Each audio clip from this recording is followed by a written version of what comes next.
எல்லோருக்கும் வணக்கம். இது MSM சேனல் கதை நேரம். பழங்காலத்துல ஐரோப்பியாவை சேர்ந்த யுனான் நாட்டை அரசன் மீதாஸ் ஆண்டு வந்தாரு. அவருக்கு தன் அன்பு மகளை தவிர வேற பொருள் மீது ஆசை அதிகம்னா அது தங்கம் தான். தூக்கத்துல கூட தன்னுடைய பொக்கிஷ அறையில தங்கம் அதிகம் சேர்க்கிற மாதிரியே கனவு காண்பாரு. ஒரு நாள் தேவதூதன் அவருக்கு காட்சி கொடுத்து, உனக்கு என்ன வரம் வேண்டும்னு கேட்கிறாரு. கிடைச்ச வாய்ப்பை தவற விடக்கூடாதுன்னு முடிவெடுத்த மீதாஸ், நான் எந்த பொருளை கையில தொட்டாலும் அது தங்கமா மாறிட வேண்டும்னு வரம் கேட்கிறாரு. தேவதூதனும் சிரிச்சபடியே, நல்லது, நாளை காலை முதல் நீ எந்த பொருளை தொட்டாலும் அந்த பொருள் தங்கமாக மாறிவிடும்னு வரத்தை கொடுத்துட்டு அங்கிருந்து மறைஞ்சு போயிடுறாரு. மீதாஸுக்கு அன்னைக்கு இரவு தூக்கமே வரல. ரொம்பவும் சீக்கிரமா எழுந்துக்கிறாரு. அருகில் இருந்த நாற்காலியை தொடுறாரு. அது தங்கமா மாறிடுது. மேஜையை தொடுறாரு. அதுவும் தங்கமா மாறிடுது. சந்தோஷத்துல எகிரி குதிச்சு நடனமாட தொடங்குறாரு. நந்தவனத்துக்கு போய் மரங்கள், செடிகள், பூக்கள், பழங்கள்னு எல்லாத்தையும் தொடுறாரு.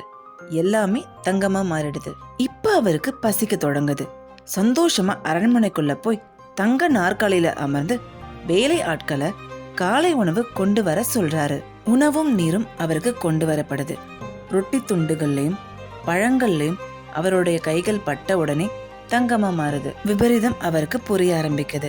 தண்ணீர் குடிக்கலான்னு குவளைய எடுத்த போது தண்ணீரும் தங்கமாகுது. தீரா பசி ஆட்கொள்ள அவரு அழத் தொடங்குறாரு. அந்த சமயம் அவருடைய சிறு வயது மகள் விளையாடிக்கிட்டே அவர்கிட்ட வர்றாங்க. இவரு அழறத பார்த்து அவங்க தன்னுடைய தந்தையின் கண்களை துடைக்கிறாங்க. மீதாஸ் தன்னுடைய மகளை தன்னுடைய கரங்கள் கொண்டு மார்போட தழுவிக்கிறாரு. அடுத்த நொடி அவங்க தங்கமா மாறிடுறாங்க. உதவியற்ற நிலைக்கு போற மீதாஸ் தலையில அடிச்சுக்கிட்டு அழத் தொடங்குறாரு.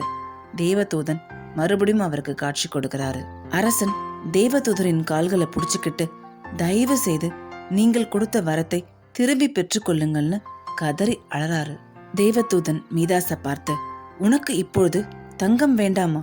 ஒரு கோப்பை தண்ணீர் விலை உயர்ந்ததா? ஒரு ரொட்டி துண்டு சிறந்ததான்னு கேட்கிறாரு. மீதாஸ் தேவதூதரை கைகூப்பி வணங்கி, எனக்கு தங்கம் வேண்டாம். மனிதனுக்கு தங்கம் தேவையற்றதென்று நான் அறிந்து கொண்டேன். தங்கம் இல்லாமல் மனிதனுக்கு எந்த வேலையும் தடைப்படாது. ஆனால் ஒரு குவளை நீரும் ஒரு கவளம் சோறும் இன்றி எந்த வேலையும் மனிதனுக்கு நடக்காது. இனி தங்கத்திற்காக பேராசைப்பட மாட்டேன்.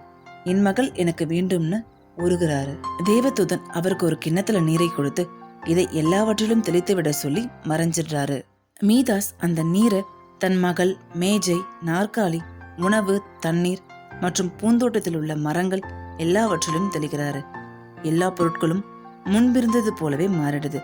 தன் ஆசை மகளை அன்போடு அரவணைச்சுக்கிறாரு. எப்பொழுதும் போதும் என்ற மனமே பொன் செய்யும் மருந்து. இந்த கதை பிடிச்சிருந்தா மறக்காம MSM சேனலை சப்ஸ்கிரைப் பண்ணிடுங்க. மீண்டும் அடுத்த ஒரு காணொளியில சந்திக்கலாம்.